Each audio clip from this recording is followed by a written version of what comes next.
नमस्कार दोस्तों, गुजरे जमाने की एक ऐसी अदाकारा जिसने अपने डांस और अपनी एक्टिंग से भारतीय फिल्म इंडस्ट्री में अपना बहुत ही ऊंचा मुकाम बनाया।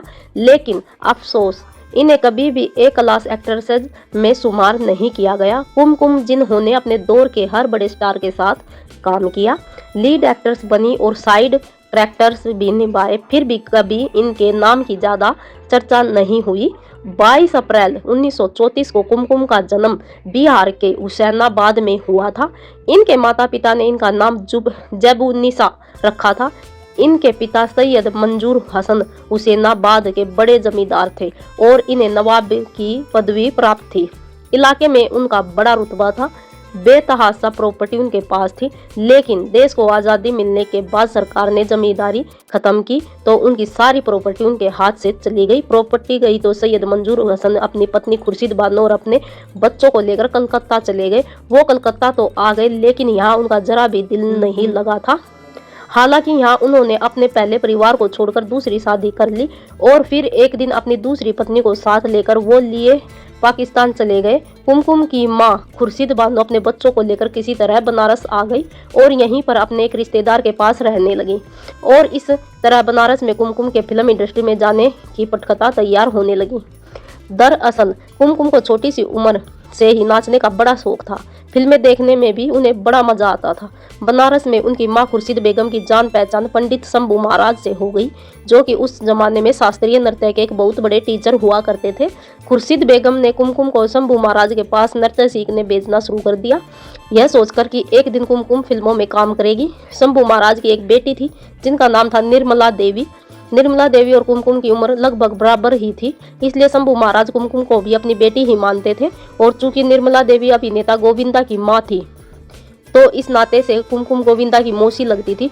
शास्त्रीय नृत्य की अपनी शिक्षा पूरी करने के बाद कुमकुम मुंबई आ गई और कुमकुम को फिल्मों में सबसे पहले ब्रेक दिया महान सोहराब मोदी साहब ने। फिल्म थी मिर्जा गालिब, जो कि साल 1954 में रिलीज हुई थी। हालांकि इस फिल्म में वो एक छोटे से किरदार में नजर आई थी। किसी ने उस फिल्म में कुमकुम को नोटिस तक नहीं किया, लेकिन इसी साल रिलीज हुई गुरुदत्त की फिल्म आर पार ने कुमकुम को सारे देश में लोकप्रिय बना दिया। इस फिल्म में कभी आर कभी पार गीत कुमकुम पर ही पिक्चर राइज किया गया था और ये गीत हर किसी को बेहद पसंद आया था। कुमकुम को गुरुदत्त की फिल्म आर पार मिलने का किस्सा भी बड़ा दिलचस्प है। हुआ यूं, गुरुदत्त साहब पहले ये गीत अभिनेता जगदीप पर फिल्माना चाहते थे, लेकिन बाद में उनका मूड बदला और उन्होंने फैसला किया कि अब ये गीत किसी फीमेल एक्टर पर फिल्माया जाएगा। गुरुदत्त साहब ने उस जमाने की कई अभिनेत्रियों से इस गीत में काम करने के लिए कहा। चूँकि ये रोल बहुत छोटा था तो कोई भी अभिनेत्री इसे नहीं करना चाहती थी। फिर भी एक दिन गुरुदत्त की मुलाकात कुमकुम से हुई और उन्होंने कुमकुम को इस रोल को निभाने की पेशकश की। कुमकुम ने गुरुदत्त की ये पेशकश स्वीकार कर ली और इस तरह कुमकुम के कैरियर में ये गीत मील का पत्थर साबित हुआ। इसके बाद तो कुमकुम ने एक से बढ़कर एक फिल्मों में काम किया।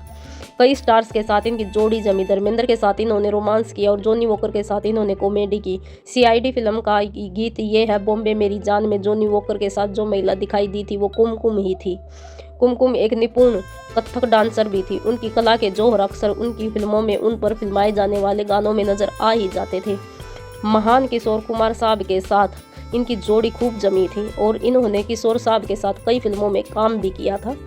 और दोस्तों, किशोर दा की फिल्म मिस्टर एक्स का गीत मेरे महबूब कयामत होगी भला कौन बुला सकता है, वो गीत कुमकुम पर ही फिल्माया गया था। किशोर दा के साथ तो इनके और भी कई गाने सुपर हिट रहे थे। उस जमाने में मीडिया के एक हिस्से ने तो ये कहना भी शुरू कर दिया था कि कुमकुम और किशोर दा के बीच कुछ खिचड़ी पक रही है। वैसे ऐसी ही कुछ बातें कुमकुम और रामानंद सागर को लेकर भी उड़ी थी।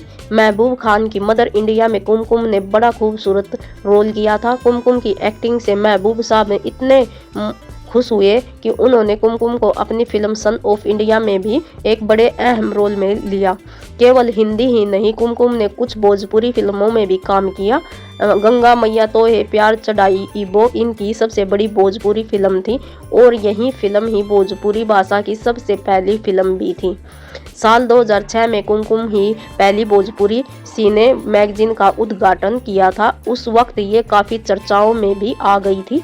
कुमकुम ने अपनी फिल्मी कैरियर में 100 से भी ज़्यादा फिल्मों में काम किया था। इनकी प्रमुख फिल्मों की बात करें तो ये मिस्टर एंड मिसेज 55, कुंदन, फंटूस, नया अंदाज, मैम साहिब, नया दौर, प्यासा, बारिश, संसार, उजाला, कोहिनूर, राजा और रंक, आंखें, गीत, आन बान, ललकार और एक कुंवारी जैसे बड़ी फिल्मों में दिखी। इनकी आखिरी फिल्म थी जलते बदन, जो कि साल 1973 में रिलीज हुई थी और जिसमें इनके हीरो थे किरण कुमार। कुमकुम की निजी जिंदगी के बारे में बात करें तो इन्होंने सन 1975 में लखनऊ के रहने वाले बिजनेसमैन सजाद अकबर खान से शादी कर ली थी। सजाद अकबर खान का बिजनेस सऊदी अरब में था और शादी के कुछ ही महीनों बाद ये उनके साथ सऊदी अरब चली गई और वहीं पर रहने लगी। सजाद अकबर खान और कुमकुम की एक बेटी है जिसका नाम है अंदलिब अकबर खान। अभिनेत्री अबीर अबरार इनकी भतीजी है और इनके छोटे भाई जाहिद अबरार की बेटी है। जाहिद अबरार दुनिया भर में मशहूर फ्रेडी मैक्यूरी के साथ स्कूल में पढ़ चुके हैं। साल 2006 में फ्रेडी मैक्यूरी के जीवन पर बनी एक डॉक्यूमेंट्री में भी कुमकुम के भाई जाहिद अबरार नजर आ चुके हैं। कुमकुम का भतीजा यानी जाहिद अबरार का बेटा हादी अली अबरार एक डायरेक्टर है और उसने फिल्म जगत की एक और बड़ी अभिनेत्री डेजी ईरानी की बेटी वर्षा से शादी की है। सऊदी में लगभग 20 साल गुजारने के बाद 1995 में कुमकुम भारत वापस लौट आई थी और यहीं पर अपनी बेटी और पति के साथ रहती थी। 28 जुलाई 2020 को 84 साल की उम्र में कुमकुम की मौत हो गई। कुमकुम की मौत से फिल्म इंडस्ट्री में शोक की लहर दौड़ पड़ी और ना ही केवल फिल्म इंडस्ट्री बल्कि उनके लाखों फैंस भी उनकी मौत की खबर से स्तब्ध और दुखी हुए थे। कुमकुम के जाने के बाद हिंदी फिल्म इंडस्ट्री का एक अहम अध्याय भी हमेशा के लिए दोस्तों बंद हो गया।